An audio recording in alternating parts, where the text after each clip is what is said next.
20वीं सदी की उन गलतियों को आज 21वीं सदी का भारत उन गलतियों को सुधार रहा है।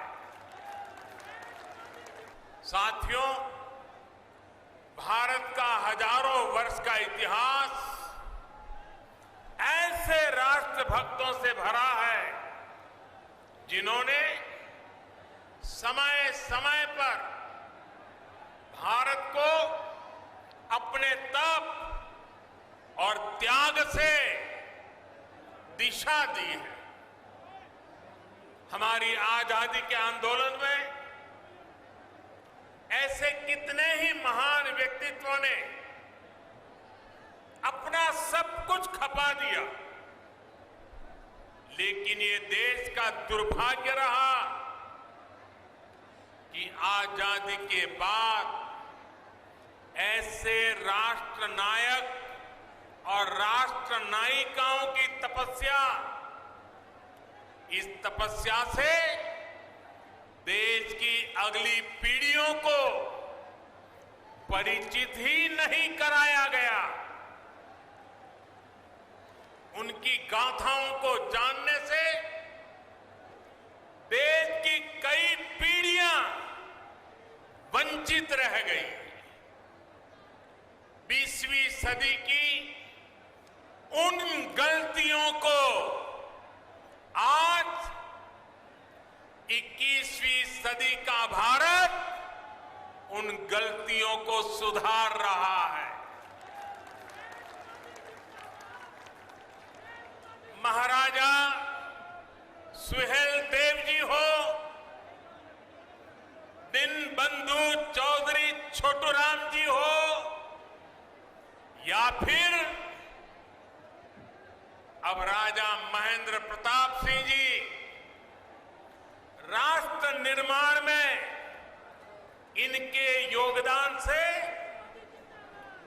नई पीढ़ी को परिचित कराने का ईमानदार प्रयास आज देश में हो रहा है। आज जब देश अपनी आजादी के 75 वर्ष का पर्व मना रहा है, आजादी का अमृत महोत्सव मना रहा है, तो इन कोशिशों को और गति दी गई है। भारत की आजादी में राजा महेंद्र प्रताप सिंह ने उनके योगदान को नमन करने का ये प्रयास ऐसा ही एक पावन अवसर है। साथियों, आज देश के हर उस युवा को जो बड़े सपने देख रहा है, जो बड़े लक्ष्य पाना चाहता है, उसे राजा महेंद्र प्रताप सिंह जी के बारे में अवश्य जानना चाहिए, अवश्य पढ़ना चाहिए। राजा महेंद्र प्रताप सिंह जी के जीवन से हमें अदम्य इच्छा शक्ति, अपने सपनों को पूरा करने के लिए कुछ भी कर गुजरने वाली जीवटता आज भी हमें सीखने को मिलती है। वो भारत की आजादी चाहते थे और अपने जीवन का एक एक पल उन्होंने इसी के लिए समर्पित कर दिया था।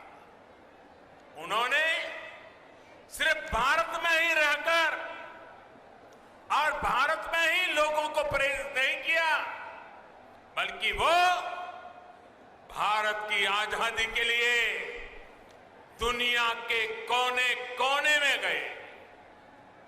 अफगानिस्तान हो, पोलैंड हो, जापान हो, दक्षिण अफ्रीका हो, अपने जीवन पर हर खतरा उठाते हुए वो भारत माता को बेड़ियों से आजाद करने के लिए जुटे रहे, जी जान से जुटे रहे, जीवन भर काम करते रहे।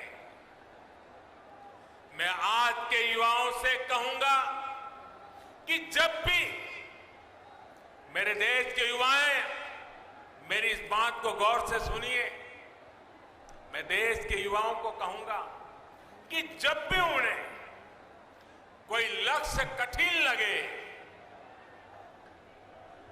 कुछ मुश्किलें नजर आए, तो मेरा आपसे अनुरोध है वो आप राजा महेंद्र प्रताप सिंह जी को जरूर याद करना, आपका हौसला बुलंद हो जाए।